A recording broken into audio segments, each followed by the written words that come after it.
One of the most frequently asked questions that I get from entrepreneurs is, do I need a co-founder?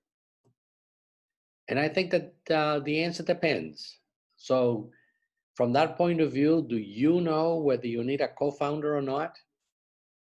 Hello, everyone. I'm Michael Zeischer, and this is the 26th in a series of short videos designed for entrepreneurs and small company executives. So with that, let us consider the first slide. The title of this presentation is, Do You Need a Co-Founder? And this is a very good question because a co-founder, as you're going to see, can either be a blessing or a curse. So let us start with the definition.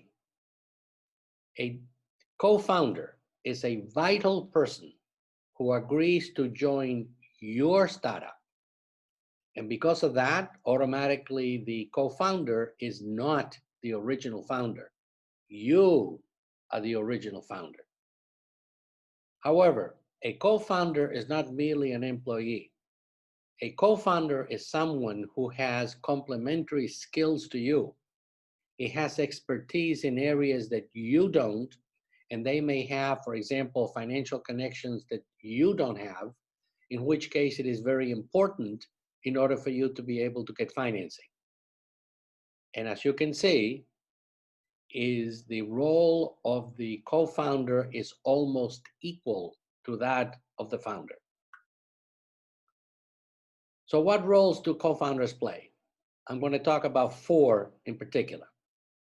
As I said before, a co-founder must have expertise in some critical area that you don't have. And in that critical area, the skill set should be complementary to yours. So let's say that you're an expert in pharmaceuticals. Well, your co-pilot your co-founder should not be a expert in pharmaceuticals too, because all that's going to happen is that you're going to end up fighting and disagreeing all the time. A co-founder is going to have near equal authority and responsibility to you. And this is going to be a very important person and a very critical person because they are willing to take the plunge. That is to say, it is possible that they already have a job with a very large company and they're very successful, and they have agreed to leave their job in order to join your startup. So that person has taken the plunge. Now, from your standpoint, on a personal perspective, you may need a co-founder because it is very lonely to be a solopreneur. You have nobody to talk to. Now, if you have expertise in one area and there is a crisis in that area, you can take care of it.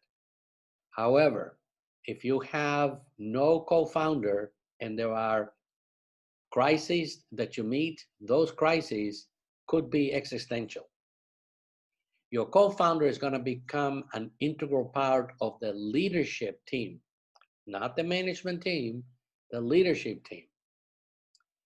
It may be that you have quite a bit of technical knowledge, but your co-founder has connections with fundraising, financial type individuals, and therefore you're going to need them because in many occasions, your investors are going to require for you to have a co-founder.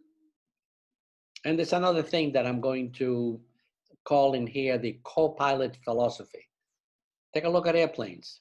Commercial airplanes always have a pilot and a co-pilot for obvious reasons.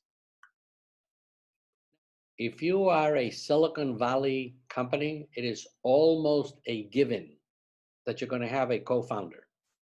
However, remember that a co-founder may get as much as 50% of the equity in the company. And equity is who owns what in the company. 50%. Question now is going to be whether you're in Silicon Valley or someplace else and you're going to be looking for a co-founder. Should you have a vesting schedule for that co-founder, or will your co-founder get 50% of the equity right off the bat? This is our last slide. So consider, if you're going to have a co-founder, is the co-founder going to get stock or stock options? Whatever amount you're going to agree is that's going to be based on a negotiation between you and your co-founder ahead of time, or is it going to be the co-founder agrees to come with you, and then you're going to see what contribution the co-founder makes, and then you're going to agree on what amount of what the equity split is going to be. Now, there are many companies who have what I'm going to call a one-year cliff. A one-year cliff is this. Your co-founder needs to be in the company for at least 1 year before any sort of stock is actually given to the co-founder. So that's a possibility. The other thing is, do you need an agreement? And I am going to make a very important point in here in saying, yes, you do need a legal agreement between you and your co-founder, because let's say, for example, that things are coming along very well, but there's a life-changing event, and they could be a life-changing event for the co-founder or for you. If there is a life-changing event and you have to split, what's going to happen to the equity? So, or what's going to happen if you disagree? Should you have a divorce clause? So these are some of the most important considerations that you can have. I hope that this was helpful to you. Thank you very much. If you go to www.zeicherinstitute.com, you will see our webpage. We have 10 easy to follow recorded lectures complemented by hundreds of slides. If you purchase the online course, you will receive a complimentary copy of the complete transcript as a PDF. So you don't have to start writing anything.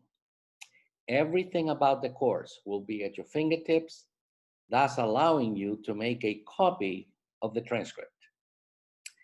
And in the website, you will find the entire lecture number 1 as a free gift, which is about 30 minutes in duration.